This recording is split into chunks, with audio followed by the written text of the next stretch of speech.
Gustong maimbestigahan ni Public Works Secretary Vince Dizon ang flood control project sa Davao City. Buwelta naman ni Davao City Representative Pulong Duterte, matagal nang may master plan sa proyekto pero tila isinantabi lang daw ng administrasyon. Aniya sa frontline sa balita si Bril Montalvo ng News 5 Mindanao. Naabutan ng News 5 si Nanay Luz Viminda na naglalabas sa gilid ng Talomo River sa barangay Talomo proper, Davao City. Nasira ang kanyang bahay nang umapaw ang tubig at bumaha noong Biyernes dahil sa malakas na ulan sa bukid. Dito lang talaga kami.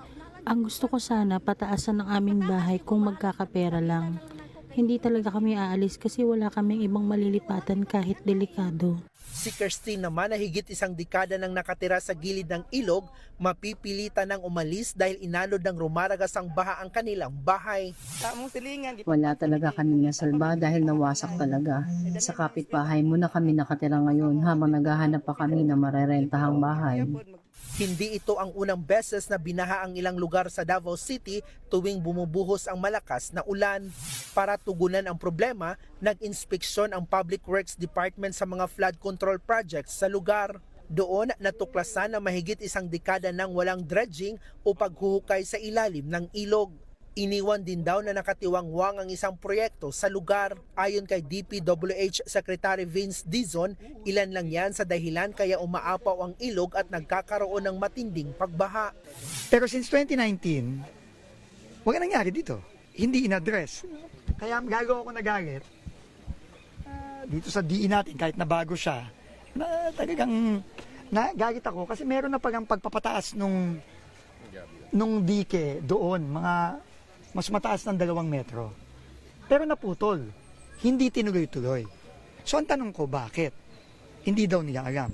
Ayon pa kay Dizon, dapat maimbestigahan ang mga flood control projects sa Davao City. Tila napupunta raw sa wala ang bilyon-bilyong pisong pondo para sa mga proyekto. Obviously, fault ng DPWH yun. Fault ng mga leadership, di ba? Both national and local. So talagang napapamura ako, nagagalit ako eh. Buwelta naman ni Davao City Representative Paulo Duterte kay Dizon, tama na ang turuan kung sino ang may kasalanan. Dapat daw aksyonan na agad ang problema para hindi na maulit ang matitinding pagbaha. Kinwestiyon din niya ang tila pagsasantabi ng administrasyon sa flood control master plan ng Davao City. 2023 pa raw ito isinumiti sa national government pero wala pa rin daw pondo hanggang ngayon. Wala pang tugon si Secretary Dizon sa mga pahayag ni Congressman Paulo Duterte. Pero nauna na niyang sinabi na target pondohan ang flood control master plan sa 2027.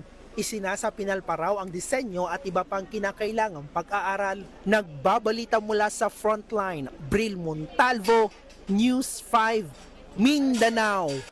Mga kapatid, Cheryl Hosing po. Maging maalam at may pakialam sa mga napapanahong issue at headlines. Mag-follow at mag-subscribe na sa social media pages ng News 5.